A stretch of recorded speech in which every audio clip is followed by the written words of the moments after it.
Dans quelques jours, pour la deuxième fois après 2014, les fonctionnaires de ce pays et du département, donc soit un peu plus de 80 000 agents publics, faisant partie des trois versants de la fonction publique, État, hospitaliers, territoriaux, auxquels il faut rajouter des postiers, des postières et des postiers, des agents de chez Orange, sont appelés à élire leurs représentants lors des élections professionnelles qui se dérouleront jusqu'au 6 décembre prochain.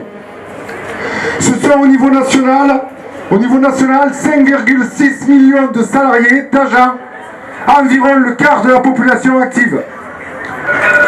Sur notre département, ce sont plusieurs milliers d'agents, de candidates et candidats qui ont choisi de rejoindre les listes CGT, que ce soit en CT, en CAP, en CCP. Dans un contexte économique et social politique où les attaques contre le monde du travail n'ont jamais été aussi violentes, et la fonction publique ne fait bien sûr pas des exceptions. En effet, depuis plusieurs mois, pour pas dire depuis plusieurs années, le gouvernement a multiplié les déclarations au sujet des fonctionnaires et de la fonction publique. Tantôt pour annoncer un Big Bang statutaire, tantôt pour affirmer au contraire sa volonté de ne pas toucher au statut. Il nous faut le rappeler, les camarades. Le statut des fonctionnaires, ce n'est pas un privilège. Ce n'est ni une convention collective. Le statut des fonctionnaires, c'est la garantie de neutralité et de l'indépendance des agents face au pouvoir politique.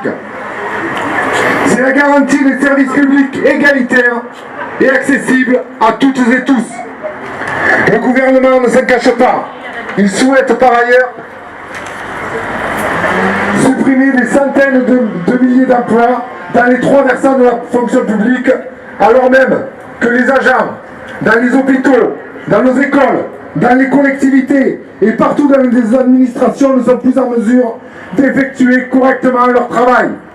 Ils sont au bord de l'explosion. D'ailleurs, les luttes sont nombreuses et elles se développent, elles se multiplient. Que ce soit au CHU, par exemple à Nice, aux finances publiques, dans les écoles qui étaient en grève la semaine dernière. Par ailleurs, Françaises et Français manifestent depuis maintenant quelques jours partout dans le pays sur la question du pouvoir d'achat. Et les fonctionnaires, sur ce sujet, ne sont pas en reste. Avec un point d'indice gelé depuis maintenant plusieurs années. Sur cette question, le gouvernement, bien sûr, n'a pour seule réponse que généralisation de la rémunération au mérite. Mais comment va-t-on calculer le mérite des fonctionnaires alors que justement, ceux-ci ont déjà du mal à exercer leur mission, que les départs à la retraite ne sont plus remplacés, que le retour au contractuel explose et que la précarité se généralise partout. Donner sa voix à la CGT, faire voter CGT lors de ces élections, c'est donner un signal clair au gouvernement et à celles et ceux qui souhaitent remettre en cause et à plat le système social français. Et c'est également donner à la première organisation syndicale du pays et du département, la CGT, les moyens d'agir avec les agents au plus près des lieux de travail. C'est construire les luttes de demain pour améliorer le service public de demain. Mi sono alzato e ho trovato l'invaso.